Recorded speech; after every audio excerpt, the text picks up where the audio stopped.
This is the story of it all. Every rise, every fall, told with vision, truth standing tall. Same foundation through it all. Yeah, the story of it all. Every moment, great and small, not rewritten, just revealed. Timeless words brought fresh and real.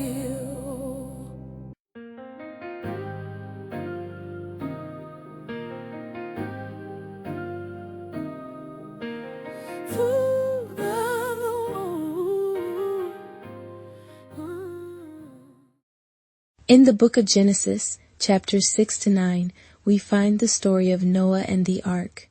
Many of us heard this story as kids, through books, movies, or cartoons, but sometimes hearing it that way can make it feel more like a fairy tale than what it really is, a powerful biblical story with a clear message.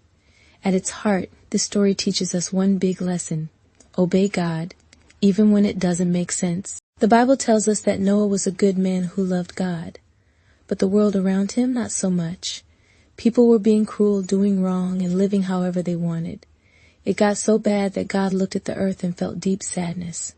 Think about that. God, who is full of love and compassion, was grieved by what he saw. That tells you just how out of control things had gotten. Let's be real. People must have been acting a hot mess, completely showing out. But even in all that chaos, one man stood out: Noah. God said to him, "You are a righteous man, and I will save you and your family." One day, God gave Noah a huge task: build an ark, a massive boat, because I am going to send a flood to cover the earth. Now, this wasn't just any boat. God gave Noah very specific instructions: the exact size, the exact design, even the type of wood, gopher wood, which must have been strong and long-lasting. God didn't leave Noah guessing. He gave him everything he needed. When the ark was finally finished, God told Noah, "Bring your family on board." That included his wife, his 3 sons, their wives. Then came the animals. God told Noah to bring 2 of every kind of animal, 7 pairs of clean animals, birds. And here's something interesting. The Bible says kinds of animals, not every single species. Still, let's not downplay it. That was a lot of animals. And let's be real, it probably didn't smell too great in there either. Once everyone was inside, God shut the door. Then it started to rain, and rain, and rain some more. For 40 days and 40 nights the rain poured down. Water covered everything, mountains, land, everything you could see. But inside the ark, Noah, his family, and all the animals were safe. After a long time, the rain finally stopped, and the water slowly began to go down. The ark came to rest on a mountain called Ararat. Noah wanted to know if the land was dry yet, so he sent out birds. First a raven, it kept flying back and forth, then a dove, but it came back because there was no place to land.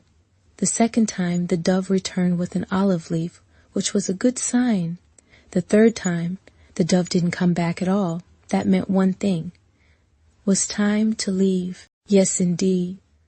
God told Noah it was time to leave the ark, and at that point I know Noah was like, say less. It was time to make like a banana and split. When they stepped out, Noah did something powerful. He built an altar and thanked God. God was pleased and made a promise he would never flood the entire earth again. As a reminder of that promise, he placed a rainbow in the sky. This story is all about faith and obedience.